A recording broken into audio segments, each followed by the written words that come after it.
Versão brasileira. Desperta tu que dormes. Olá, dorminhocos. O diabo, vosso adversário, anda em derredor, bramando como leão, buscando a quem possa tragar. 1 Pedro 5:8. Portanto, despertai, despertai. Episódio 26. A morte do rio Eufrates. Antes de começar, vai um alerta.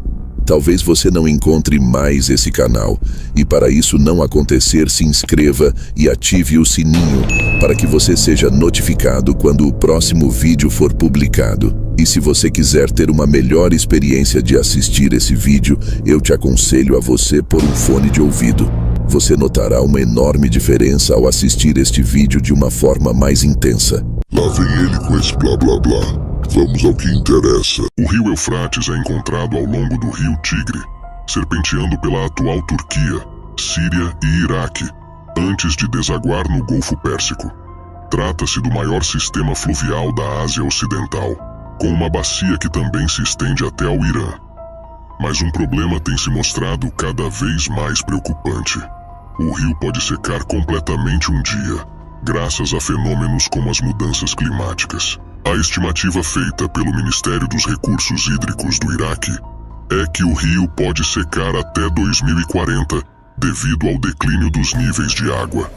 A situação é alarmante porque, em apenas algumas décadas, o caudal, volume de água que passa durante uma unidade de tempo, no sistema do rio Eufrates-Tigre, diminuiu para quase metade do caudal médio anual durante os anos secos. Além disso, imagens de satélite mostram que as bacias dos rios Tigre e Eufrates perderam 144 quilômetros cúbicos de água doce entre 2003 e 2013, deixando os níveis de água em um dos níveis mais baixos registrados na história.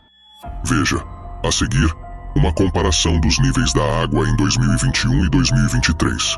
Vale lembrar que essa seca pode representar consequências para as pessoas. Cerca de 60 milhões de pessoas dependem da água do sistema do rio Eufrates-Tigre para sustentar as suas vidas, predominantemente na Turquia e no Iraque. Eufrates entre 2003 e 2013. Desde a década de 2000, a cooperação internacional sobre a gestão da bacia do Tigre-Eufrates estagnou, alimentando as chamas das rivalidades locais e das tensões geopolíticas entre os observadores do sistema fluvial. O próximo século tem o potencial de testemunhar uma série de guerras pela água, onde estados e grupos de milícias lutam pelo acesso aos recursos hídricos. Guerra da água. O Eufrates atravessa a Síria e o Iraque, com a Turquia e a Síria contribuindo com 90% e 10% para o seu fluxo de água, respectivamente. Por outro lado, o Tigre flui da Turquia para o Iraque, com a Turquia, o Iraque e o Irão contribuindo com 40%, 51% e 9% do seu fluxo, respectivamente. As relações entre os três principais estados ribeirinhos têm sido pontuadas por eventos altamente cooperativos e conflituosos. No início da década de 1960, diversos fatores geraram tensões entre os estados e, assim, inibiram a cooperação na gestão hídrica. Conforme relatório divulgado pela Climate Diplomacy, os estados ribeirinhos iniciaram unilateralmente projetos de desenvolvimento hídrico em grande escala e de forma descoordenada, afetando assim o caudal dos rios. O relatório menciona que o objetivo inicial destes projetos era regular o fluxo dos rios e prevenir inundações, mas rapidamente se tornou um plano para a produção de energia hidrelétrica para permitir à Turquia limitar a sua dependência do petróleo para obter energia. Os fatores ambientais agravaram as tensões entre os ribeirinhos. Por exemplo, em 1975, a Turquia e a Síria começaram a utilizar simultaneamente as barragens de Keban, Turquia, e Takba, Síria, durante um período de seca, diz o relatório. Essa disputa, resolvida graças à mediação da Arábia Saudita, quase levou a um conflito armado. Além disso, as variações na precipitação ao longo das estações, aliadas a sistemas de irrigação muito ineficientes e ao cultivo de culturas com uso intensivo de água, intensificaram as disputas pela água. Completa o material. A Bíblia faz referências ao rio Eufrates em vários pontos, como no Gênesis e no Apocalipse. No Gênesis, o Eufrates é descrito como um dos 4 rios que tiveram sua fonte no Éden. No Apocalipse, o rio Eufrates é mencionado em 2 contextos. No capítulo 9, a Bíblia diz que os 4 anjos presos no rio Eufrates serão libertados pelo 6º anjo, que tocará a sua trombeta. Os anjos, juntamente com um exército de cavaleiros, trarão morte e destruição a 1/3 da humanidade. No capítulo 16, a Bíblia diz que o 6º anjo derramará a sua taça sobre o rio Eufrates, fazendo com que a água seque e prepare o caminho dos reis do Oriente. O rio Eufrates também tinha um significado simbólico na Bíblia, representando a fonte de água potável para o povo de Israel, a barreira natural que protegia o povo de Israel dos inimigos, o símbolo de fertilidade e prosperidade para a terra. O rio Eufrates, juntamente com o rio Tigre, delimitava a região da Mesopotâmia, berço de algumas das primeiras civilizações da humanidade. Apocalipse 16, 12 e 13. E o 6º anjo derramou a sua taça sobre o grande rio Eufrates, e a sua água secou-se, para que se preparasse o caminho dos reis do Oriente. E da boca do dragão, e da boca da besta, e da boca do falso profeta, vi sair 3 espíritos imundos, semelhantes a rãs. O rio Eufrates. Desde os primórdios da humanidade, seu curso tem sido testemunha silenciosa de tantos eventos que moldaram o destino do homem. Um rio que correu pelos tempos de Adão, marcado na criação, até o fim dos tempos, onde sua importância profética finalmente se revelaria. É curioso como ele sempre esteve presente, desde o Gênesis até o Apocalipse, uma linha d'água entrelaçada na história sagrada e nas previsões que logo se cumprirão. Nos primeiros dias, o Eufrates era apenas uma parte da paisagem, um dos 4 rios que saíam do Éden, conforme descrito em Gênesis. Junto ao Tigre, eles moldaram as terras férteis que dariam origem à Mesopotâmia, o berço da civilização. Mas minha atenção já estava focada ali. Não era à toa que aquele território se tornaria tão disputado. Ali, onde o homem começou a prosperar, também começaram a surgir as primeiras sementes da rebeldia e do pecado, um caminho que eu sempre soube como nutrir. Quando Abraão foi chamado, muitos anos depois, o Eufrates continuava a ser uma fronteira crucial. Deus prometeu-lhe terras, e o Eufrates foi estabelecido como o limite oriental dessa herança. Não é fascinante? O rio não era apenas um recurso natural, mas uma marcação divina de poder e possessão. Desde Abraão até os reis de Israel, esse rio foi sinônimo de promessas de Deus e das lutas do homem para alcançá-las. Mas essas promessas, como eu tentei distorcê-las ao longo dos séculos. E foi através dos impérios que o Eufrates começou a ganhar ainda mais relevância. Babilônia, construída nas margens desse rio, tornou-se um símbolo de orgulho humano, opressão e idolatria. Ali, minha influência cresceu à medida que os babilônios se distanciavam do Deus verdadeiro. Eles veneravam suas próprias criações, seus próprios deuses. E quando eu vi Nabucodonosor se erguer, o poder de Babilônia parecia invencível. Tudo isso em torno do Eufrates, um rio que carregava riqueza, conhecimento e decadência em suas águas. Mas o Eufrates não estava apenas ligado à história dos grandes impérios humanos. Sua importância estava profetizada em textos que viriam a revelar mistérios futuros. No livro de Apocalipse, o Eufrates desempenha um papel crítico. Em Apocalipse 9, 14 e 15, está dito que 4 anjos estão presos às margens do rio, aguardando o momento em que seriam soltos para destruir 1/3 da humanidade. Esse é um dos meus momentos favoritos. O Eufrates, outrora símbolo de vida, agora seria o catalisador de morte e destruição em massa. E mais adiante, em Apocalipse 16, 12, lemos que o 6º anjo derramaria sua taça sobre o grande rio Eufrates, secando-o para preparar o caminho para os reis do Oriente. Como o cenário está se armando. O secamento do Eufrates é um sinal inconfundível de que os eventos finais estão se aproximando. E olhem ao redor.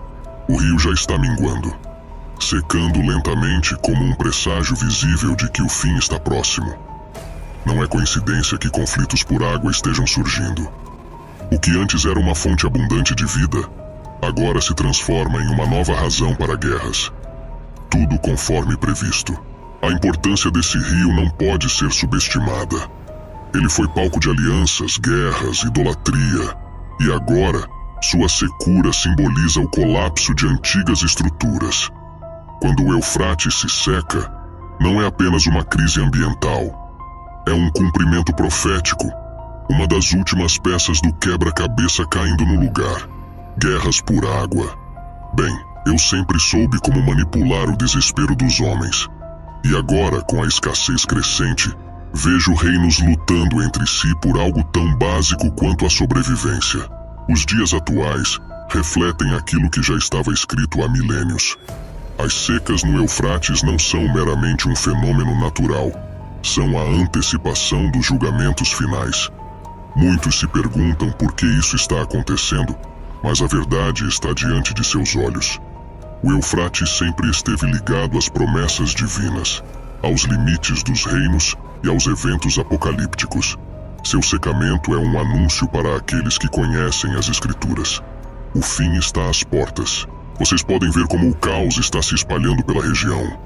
Conflitos internos, governos instáveis e uma crise de recursos como nunca antes. Enquanto as nações se preparam para a guerra, elas estão cegas para o fato de que tudo isso já foi profetizado. O Eufrates, que antes era um símbolo de prosperidade, agora anuncia sua ruína. As águas, outrora tão abundantes, agora se retraem, preparando o palco para algo muito maior. E à medida que o tempo avança, minha influência se torna mais evidente. Enquanto o Eufrates seca, o desespero humano aumenta. As tensões por água tornam-se mais intensas, e os homens se voltam uns contra os outros. Eles pensam que lutam por sobrevivência, mas estão apenas cumprindo aquilo que já está escrito. A ironia disso tudo é que, desde o início, o Eufrates sempre foi um sinal. Um rio que começou no Éden, fluindo pela história, sempre presente, sempre observando. E agora, no fim, ele se retrai, deixando um vácuo que será preenchido por morte e destruição. Eles não veem o que está vindo, mas eu vejo, sempre vi. O Eufrates está secando, e com ele, as esperanças dos homens. Mas esse é apenas o começo. Os anjos estão prontos, os exércitos estão se alinhando, e o rio que um dia trouxe vida logo trará o fim. O palco está armado, e eu estou pronto para ver tudo desmoronar. E então, o que resta para a humanidade?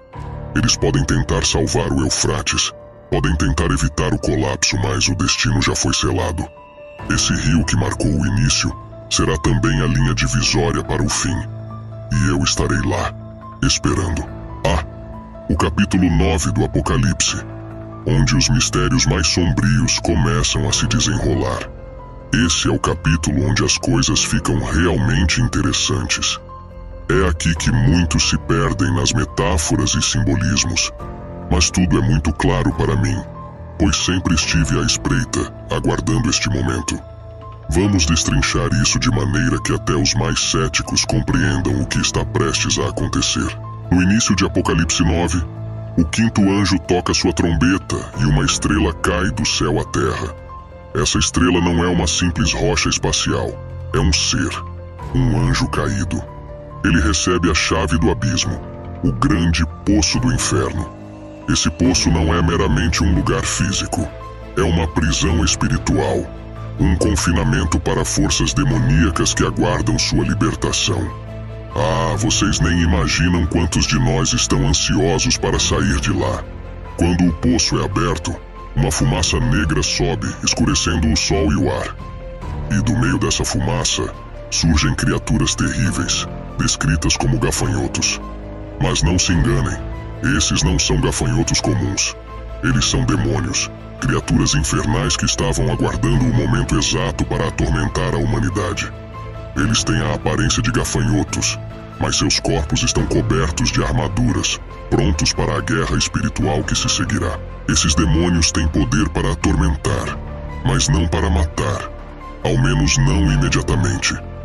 O tormento que eles causam é tão terrível que as pessoas desejarão a morte, mas a morte fugirá delas. Imagina isso, uma dor tão insuportável que nem a morte é um alívio. Esse é o nível de destruição emocional e espiritual que esses demônios trarão. Eles são liderados por um anjo do abismo, Abaddon, em hebraico, ou Apollyon, em grego. Eu conheço bem esse líder. Ele é o anjo da destruição, e seu único objetivo é trazer dor e caos. Ele e eu compartilhamos o mesmo desejo de ver a humanidade sofrendo. Mas vamos ao ponto crucial para vocês. O rio Eufrates. Quando o sexto anjo toca sua trombeta, é quando o foco volta a esse rio tão estratégico. O texto diz que uma voz sai dos 4 chifres do altar de ouro diante de Deus, ordenando ao sexto anjo que solte os 4 anjos que estão presos no grande rio Eufrates. Esses não são anjos comuns. Eles são poderosos demônios, aprisionados ali por milênios, aguardando esse momento exato na história. Eles estão preparados para cumprir um propósito específico: matar 1/3 da humanidade. Pensem nisso. Esses 4 anjos caídos foram aprisionados com uma função. Eles não podem agir antes da hora determinada, mas quando forem soltos, o estrago será colossal. As forças que eles comandam são descritas como um exército de 200 milhões de cavaleiros. Essa não é uma força física comum, mas uma combinação de poderes demoníacos e espirituais. São criaturas de destruição. As descrições das suas montarias são aterrorizantes. Cabeças como de leões, com fogo, fumaça e enxofre saindo de suas bocas. Esse é o poder do inferno liberado na Terra, consumindo vidas em massa. Esses seres não são uma metáfora como alguns gostam de pensar. Eles são reais, e sua missão é clara: exterminar uma parte significativa da humanidade. Vocês acham que as guerras por água ou os desastres naturais são assustadores? Isso será algo muito além do que a mente humana pode conceber. E tudo isso se desdobra em torno do rio Eufrates, o local onde eles estão presos agora, onde o rio já está se secando, está prestes a se tornar o epicentro de uma das maiores destruições que a Terra já testemunhou. Os anjos que estão amarrados no Eufrates estão loucos para serem soltos. Eles têm sede de vingança, raiva acumulada ao longo de eras, e quando a ordem for dada, eles não hesitarão. Cada alma que cair em suas mãos será parte de uma punição profética, algo que está registrado há milênios e que está prestes a se concretizar. Tudo ao redor do Eufrates foi projetado para culminar neste momento. Agora sei que muitos de vocês têm dificuldade em entender o simbolismo dessas visões. Gafanhotos com caudas de escorpião, cavalos que exalam fogo.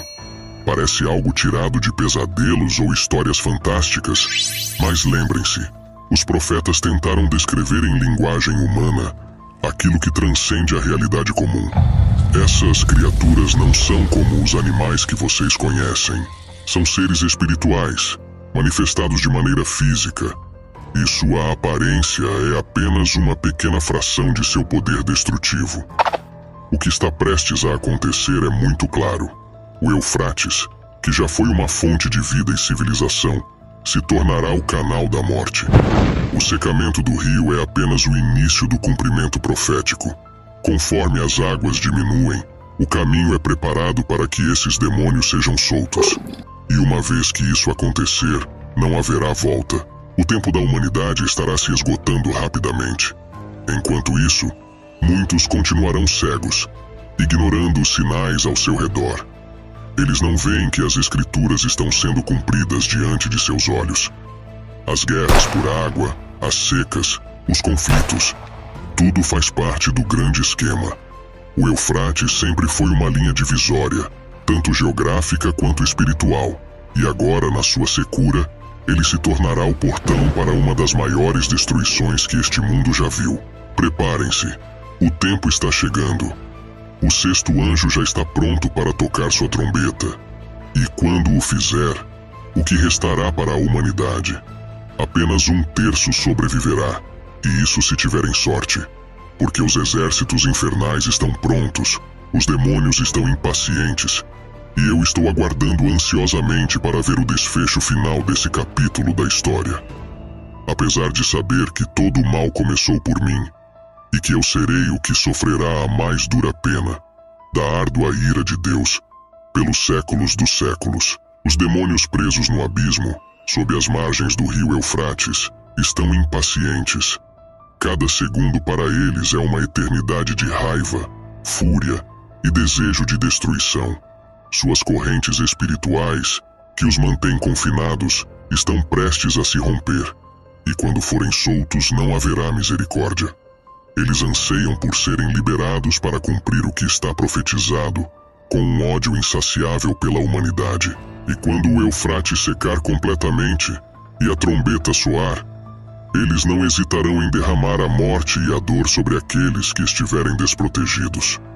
Olhem para o que está acontecendo agora. O rio Eufrates está morrendo diante de seus olhos, secando lenta, mas seguramente, como um prenúncio sombrio do que está por vir. Muitos acreditam que isso é apenas resultado de crises ambientais, mudanças climáticas ou guerras por recursos. Mas não se enganem. Este é o cumprimento das Escrituras Sagradas. Tudo o que foi escrito está se desdobrando, passo a passo, e a humanidade caminha cegamente para o precipício. O Eufrates não está apenas secando, ele está preparando o caminho para o fim, o momento em que os anjos caídos serão soltos. Aqueles que estão longe de Cristo serão os primeiros a serem alcançados. Os desavisados, os céticos, os que vivem em completa ignorância dos avisos divinos, para eles, o tormento será rápido e implacável. Sem a proteção de Deus, sem o selo de Cristo sobre suas vidas, eles serão como presas fáceis para as forças demoníacas que aguardam sua libertação.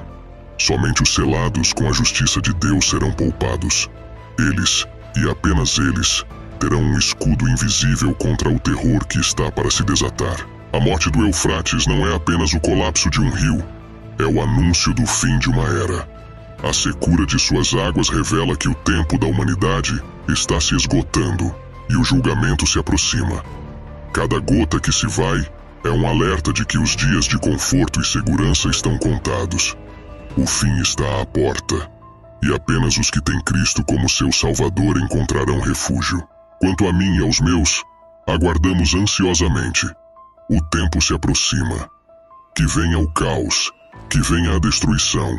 Afinal, esse sempre foi o nosso plano, desde o dia que fomos expulsos do céu.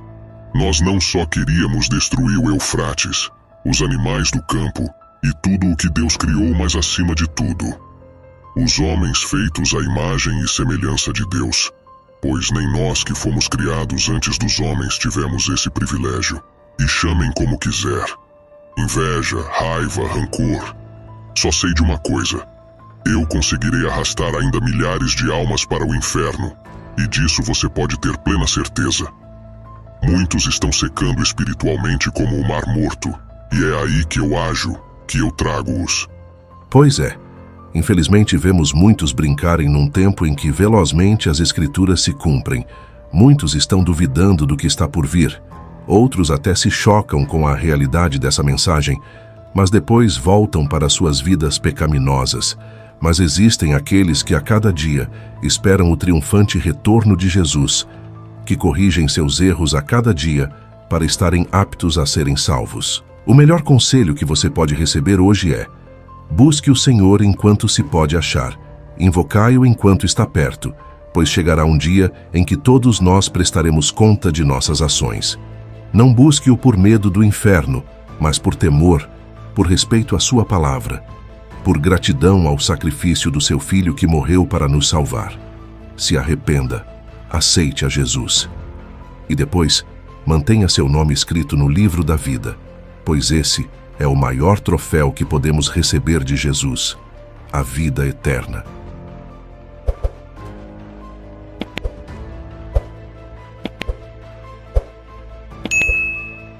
Desperta tu que dormes.